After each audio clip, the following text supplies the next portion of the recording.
Guys, আজকে আমার বন্ধুর কাজে প্লাস আমার ঘোরাঘুরির শখ মিটাতে আমরা যাব আজকে নেত্রকোনা থেকে ধোবাউড়াতে। তো রাস্তার পাশে আমি অনেক চমৎকার কিছু ভিউ দেখলাম। চিন্তা করলাম যে আমি আমার বন্ধুদের সাথে বিষয়টা শেয়ার করি।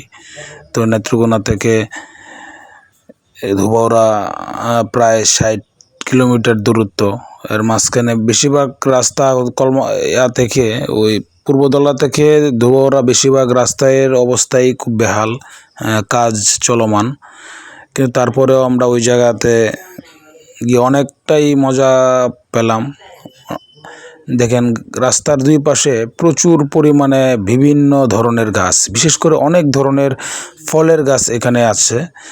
আম, জাম, কাঁঠাল, তারপরে খেজুর, তাছাড়াও বিভিন্ন দেশীয় এবং বিদেশি প্রজাতির যে কাঠের গাছ, রেন্টি গাছ, মেহগনি গাছ, এগুলো প্রচুর পরিমাণ আছে। এবং রাস্তার পাশে অনেকগুলো বাজার আমরা দেখলাম রাস্তা যেতে যেতে, এবং চমৎকার একটা টাইলস করা একটা বাজার। রাস্তাটা চমৎকার। যেহেতু রাস্তার অবস্থা তেমন ভালো না, যার কারণে মোবাইলটা একটু কাঁপছিল। বাইকের মধ্যে ছিলাম, বন্ধুকে বললাম থামানোর জন্য, সে আসলে তেমনটা থামায় নাই, কাজের তাড়া ছিল। রাস্তার পাশে আমরা অনেক কিছুই দেখলাম, পুকুর, স্কুল।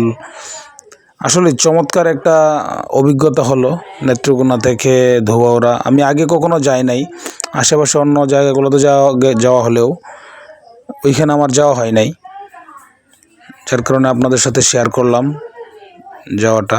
আর বাইক দিয়ে যেহেতু গিয়েছি অনেকটা পথ, সত্যি অভিজ্ঞতাটা চমৎকার ছিল। শেষ পর্যন্ত ওই আমার বন্ধু যে দোকানে কাজ ছিল, যার সঙ্গে দেখা করতে গিয়েছিল, তার সঙ্গে দেখা হলো।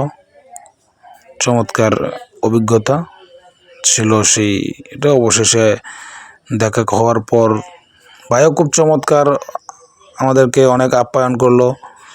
তারপর আবার ফিরে নেত্রকোনায় ব্যাক করলাম, অনেক রাত হয়ে গেছিলো।